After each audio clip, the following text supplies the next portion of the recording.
bought all set. Although at the time when I bought it, it was VHS, but I have 10 VHS cassettes which are recorded young people's concerts with Leonard Bernstein, with New York Philharmonic. And of course, it is a wonderful school for all of us who are conductors.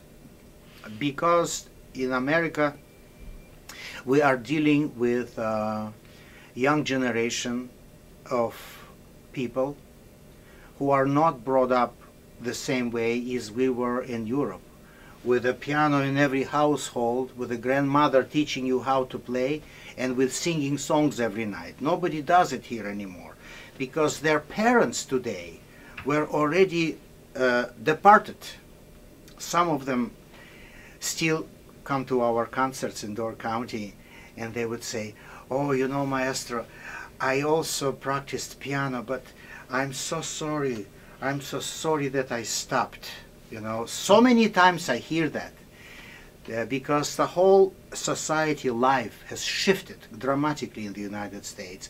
And unfortunately for classical music, those roots or bridges to the classical past, sometimes those bridges are either destroyed or very shaky. And so, which means that for us performers here, the necessity to not only entertain, but to educate is of paramount importance. And that is the reason why we love those young people's concerts by Leonard Bernstein.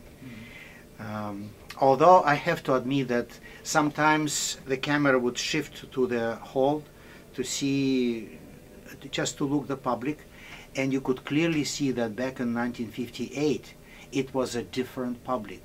You see boys and girls dressed up, ties, in the little suits, and the little aprons, and you see their grandmothers who were all from Europe. Okay? So, and you could see that I know why those grandmothers took their grandchildren to Carnegie Hall to see Maestro Bernstein. It was a continuation of their own upbringing in Europe, in France, or in the Czech Republic, or in Stockholm, or in Italy, right? Wherever they came from, but you could immediately see that.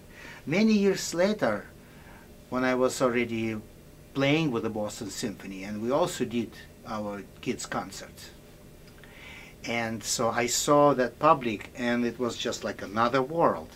And then, of course, back in from 95 to 2005, when I was conducting in Omaha, and I appeared many times in many schools just to talk to youngsters, to talk like a 5th graders or 7th graders.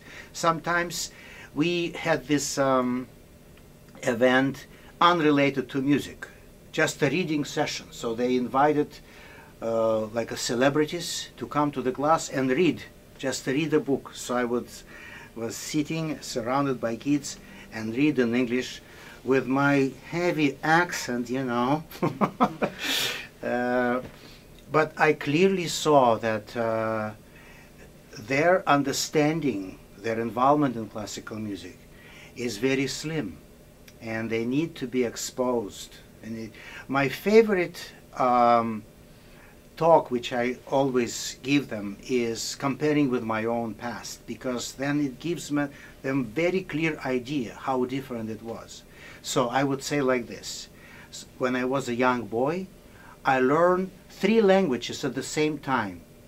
I learned how to write, so I learned alphabet.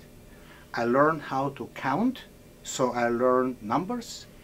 And I learned how to sing, so I learned scale, music, notes. And for me, those 3 were like 3/3 of the whole, like a 33.3%. And so since it was so natural for me as a little boy, I always feel curious why others are not like me. Why do you learn only numbers and letters and never learn the music? Just because it was so natural for me. And I feel sorry for those, because they are deprived from so much richness in their life, which we call classical music.